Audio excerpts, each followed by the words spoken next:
I work for St. Andrews Refugee Services, and I think that St. Andrews Refugee Services is an RLO that is somewhat unique because we have not been established as a refugee-led organization. However, over the past 10 years, we have come to the realization that our work, particularly related to providing protection services to refugees and forcibly displaced communities,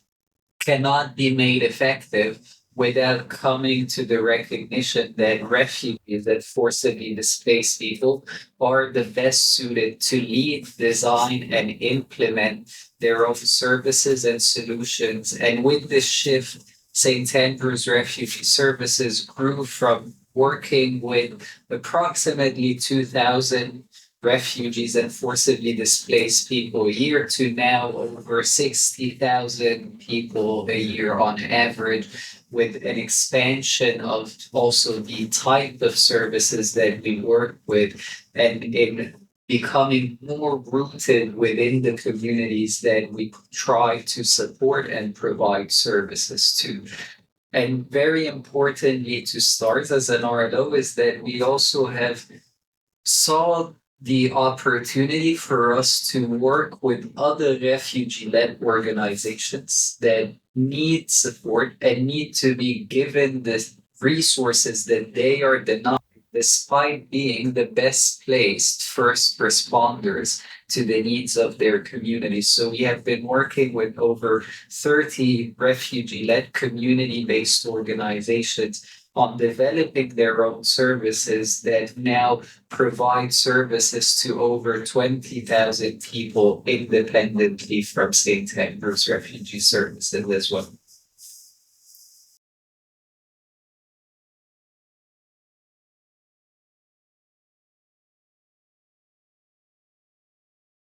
I think, unfortunately, there is always an underlying bias that thinks that refugees are not fit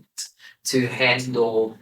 large sums of funding, that refugees are, because of their vulnerability, are unable to work around professional standards and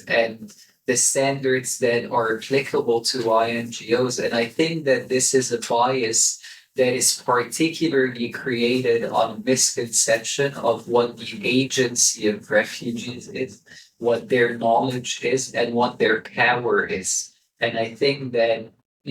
this bias had built up the level of barriers that has become systemic, where we see that donors, resources, and even decision making spaces about refugees exclude refugees. I'll give an example. I think a few years ago, senior refugee staff from STARS were asked to leave a working group, an interagency working group on community based protection, because UNHCR claimed that service providers and partners were not comfortable having them in the room. That is something that should no longer and has no longer become acceptable. And I think the movement that we are trying to build as refugee led organizations is pushing against this biased narrative by showing and leading through example how RLOs are in the best position and even more accountable to their communities than traditional international humanitarian actors that we know come to impose a top-down approach and solutions on communities that are most impacted by problems and violations.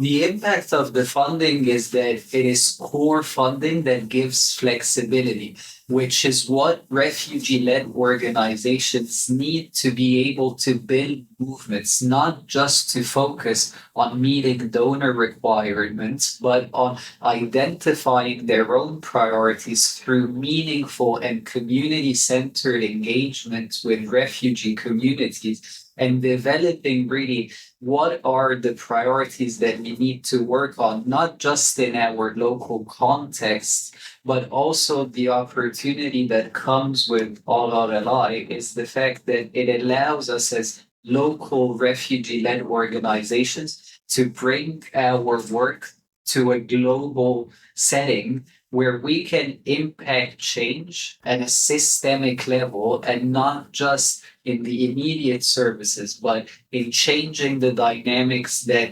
govern the funding that goes for refugee responses, in changing the dynamics about how policies get developed at a UN level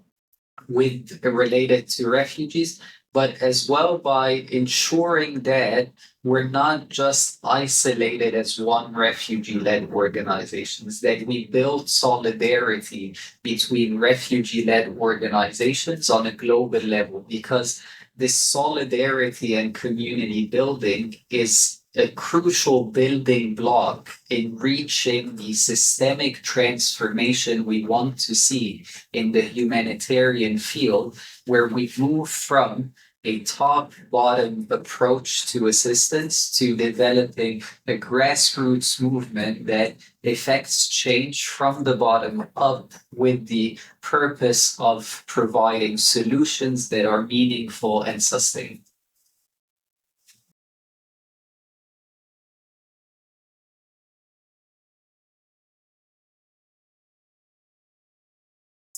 It's a tough question, but I think it's a question that is best answered by refugee communities themselves. And I think, again, I go back to the work of the Resourcing Refugee Leadership Initiative in not just being a mechanism for funding and granting for refugee led organizations, but really in trying to create a funding process and the network of refugee-led organizations that can identify and contribute to a global vision on what refugees and refugee-led organizations prioritize as their most important needs and priorities. If I had to answer that question based on conversations that I hear from colleagues, I think that refugees and refugee led organizations mostly need recognition of their agency and their power. It is no longer time to create slogans about how we stand with refugees or how refugees should have a seat at the table. We need to move into action. And this action of recognition starts by including and giving the leadership and the space for refugees to lead on decisions, not just to be part of decision makings, but to be the ones leading those decision making processes. With that involvement and that leadership, I think we will start seeing the change happen gradually, because when you have people who are most impacted or the communities that are affected by the issues taking leadership, they know what their own communities need. They don't need to go and impose on their communities a view that is not meaningful to those communities.